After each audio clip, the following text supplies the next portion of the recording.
This is a little better shot of the jay, and we're using a tripod now. My hand was not very steady, so we're going to try this for a while.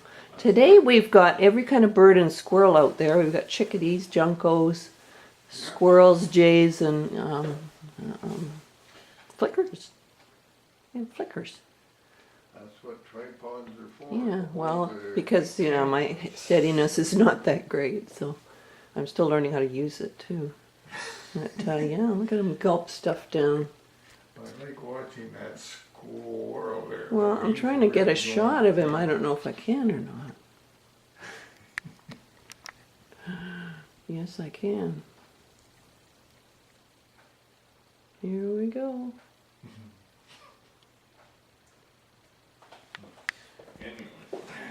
That's the best I can do at the moment. We never knew that squirrels were going to go for the suet.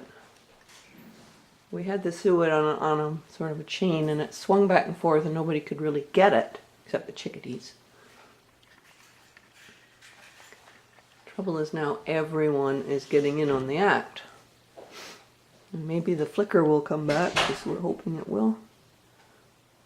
There's a whole lot of chickadees and juncos on the ground too, and you know, I'd have to put the camera in a different position. I've not really ever used a tripod before, but you need to.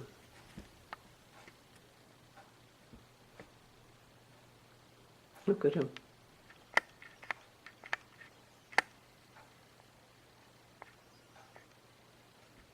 Yeah, that's as close as I ever want to get. See, there's his tail. He's chawing it down. Chowing down. We're hoping another jay will come back too.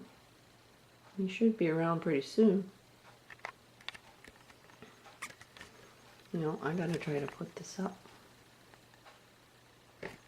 There we go. Yeah, we'll see who comes now. Come on, guys. Feeding time. Feeding time at the feeder. At the moment, there's nobody there. Well, we'll see. Pretty soon.